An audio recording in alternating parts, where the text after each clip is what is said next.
Brugård Gymnasium er et sted, som giver studerende mere end blot uddannelse.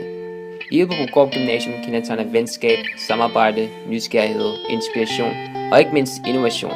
Et sted, hvor man kan udtrykke sin frie fantasi og udvikle sig kreativt. Et sted, hvor man kan dele sine idéer med hinanden og få det gjort til virkelighed. Det er de projekter, som Brugård Gymnasium fokuserer meget på at få istandsat. Brugård Gymnasium vil gerne give studerende mulighed for at forbedre sig inden for det innovative område, hvilket kan åbne op for et mere nyt og spændende liv i hverdagen. Vi har valgt at interviewe Thomas Jørgensen, rektor på Brugård Gymnasium, omkring hans tanker til innovation. Det er et stor fornøjelse at styre et helt gymnasium. Jeg føler mig, at jeg har et vældig privilegeret job. Jeg er super glad for det. Jeg er allermest glad for at arbejde med elever, som jo hele tiden viser, at det er dem, der skal overtage verden. Det er dem, de næste 60 års arbejde skal ligge i.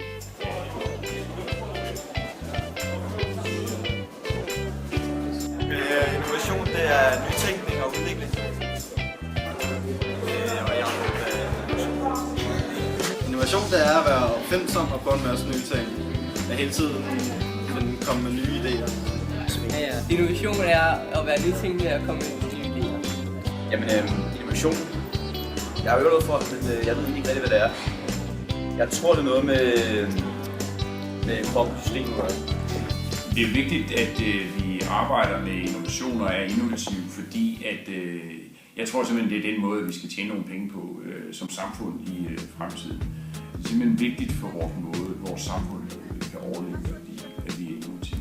Vi tænker nye processer og nye måder. Grundlæggende set, så tænker jeg, at det er meget sådan knyttet til en kreativitet, men så også sådan til personlig nysgerrighed.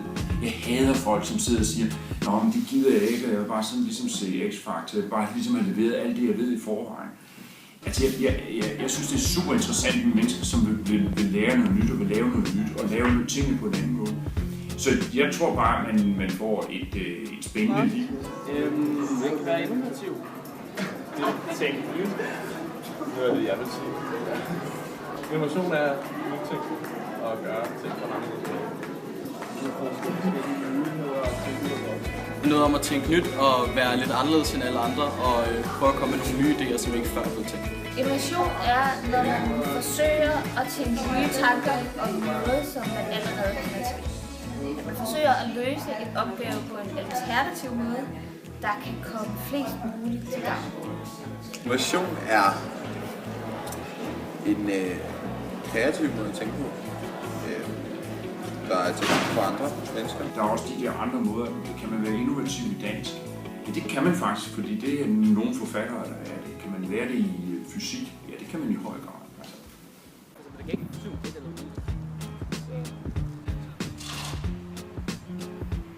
En innovation i forhold til den der måde, hvordan kan jeg finde ud af ting i mit fag på en ny måde? Hvordan kan jeg måske sætte en statistik sammen om det her, sammen med nogle andre data og kombinere på? Det synes jeg, vi skal arbejde med. Og det synes jeg er vigtigt, at vi arbejder med. Det gør jeg til bedre studerende. Det er jo frækt, når du spørger, om vi er nok innovative, fordi når vi virkelig får vi nok gode idéer til, at vi kan blive ved med at producere undervisning, som er så god, at du lærer så meget, som du skal, så du kan blive ved med at være på arbejdsmarkedet, indtil du bliver 72. Ja, jeg håber det. Vi gør vores bedste. Men jeg synes, grundlæggende set, ved at tænke sådan innovation og kreativitet og nysgerrighed i sit liv, det gør bare, at man får et godt liv. Altså, Gør kantinen noget innovativt?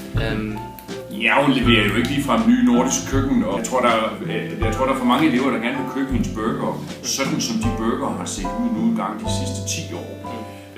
Og så længe det er det, jeg tror, vi i samværet kunne godt være en lille smule, vi kunne pushe hinanden lidt.